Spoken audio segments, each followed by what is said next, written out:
The weather was baking hot. In the labyrinthine ministry, the windowless, air-conditioned rooms kept their normal temperature. But outside, the pavements scorched one's feet, and the stench of the tubes at the rush hours was a horror. The preparations for Hate Week were in full swing, and the staffs of all the ministries were working overtime. Processions, meetings, military parades, lectures, waxwork displays, film shows, television programs, all had to be organized.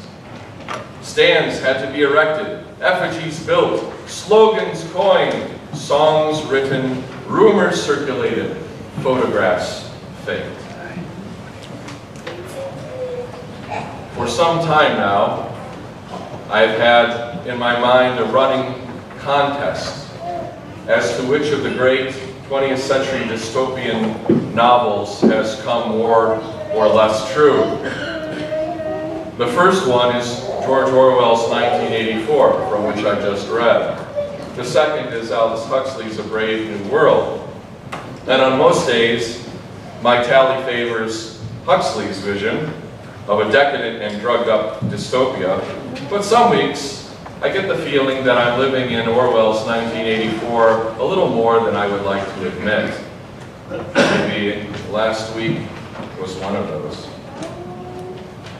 And it's not because of any particular thing or particular event, maybe because of a whole lot of events.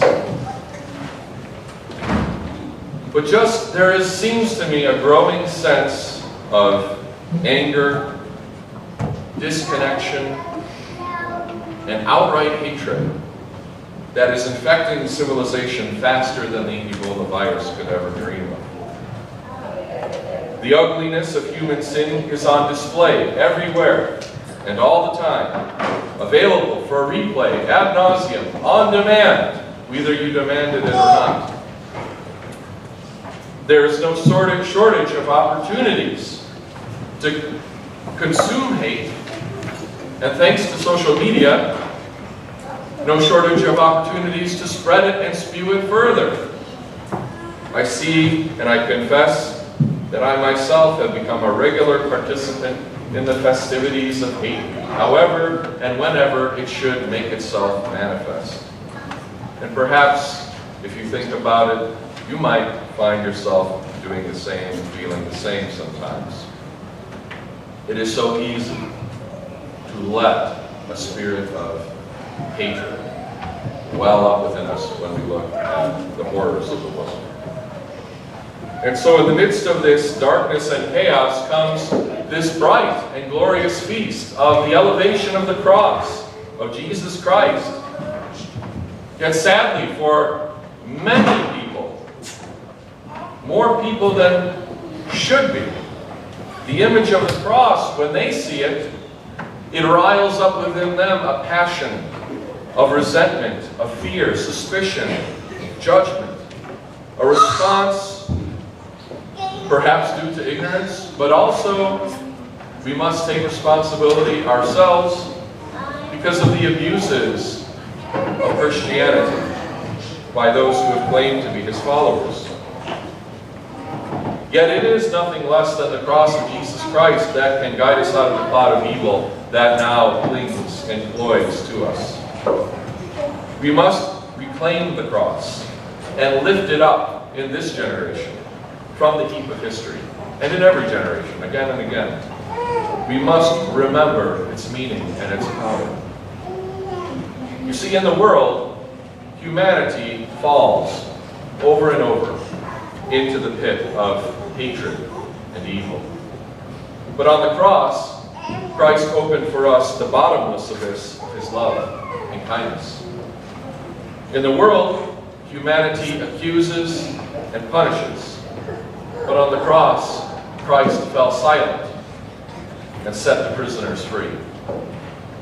In the world, humanity mocks and spits and scourges and kidnaps and rapes and tortures and beheads even the innocent.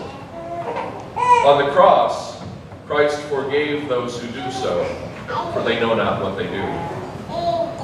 In the world, humanity joyfully, hastily debases itself lower than any animal could ever do.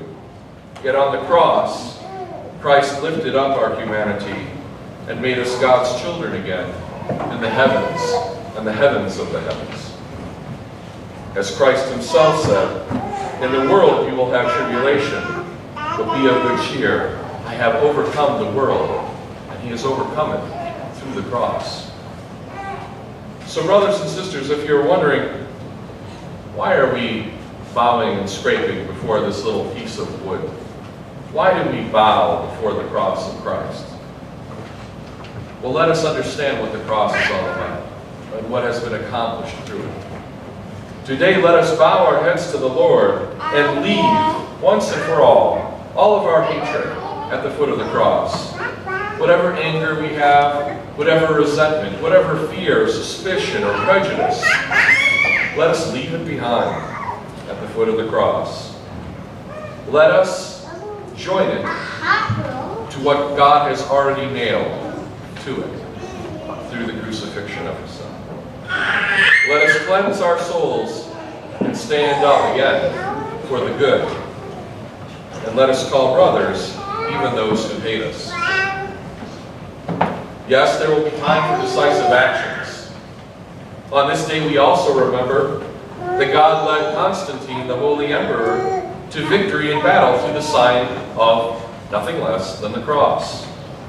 But it was not a victory born out of hatred or anger or some sense of vengeance. Through that victory, the persecution of the Christian people in the Roman Empire effectively came to an end, and it began a glorious time in human history, a millennium of Christian civilization. Just as God anointed Cyrus of Persia in the Old Testament, even though Cyrus himself had nothing to do with it, to become the deliverer of his people Israel from the bonds of Babylon, so also in the New Testament. God has continued to raise up people like Constantine, men and women of courage to do good and to deliver his people from danger and affliction. Let us pray that he raises such men and women of principle and determination in our days. And Lord, help us soon.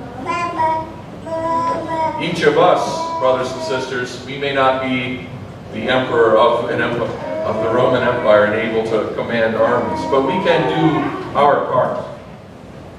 We can also undermine the urge to celebrate hate in the world, wherever or however it comes around. Whether it just be within ourselves, a bad week in which we find ourselves getting angrier and angrier, or when we see it afflicting entire nations and cultures and civilizations. Let us do our part to spread random acts of kindness and senseless beauty. Thus we take up our cross and follow Christ by forgiving others and making extra efforts to sow compassion in the world. Love is our resistance. The alternative will always be available to us. The alternative is always waiting for us right around the corner. It looks a little bit like this, as Orwell aptly described it. On the 6th day of Hate Week, after the processions, the speeches, the shouting, the singing, the banners, the posters, the films, the waxworks, the rolling of drums and squealing of trumpets, the tramp of marching feet, the grinding of the caterpillars of tanks, the roar of massed planes, the booming of guns. After 6 days of this, when the great spasm was quivering to its climax, and the general hatred of Eurasia had boiled up into such delirium that if the crowd could have got their hands on the 2,000 Eurasian war criminals who were to be publicly executed, hanged on the last day of the proceedings, they would unquestionably have torn them to pieces. At just this moment, it had been announced that Oceania was not, after all, at war with Eurasia.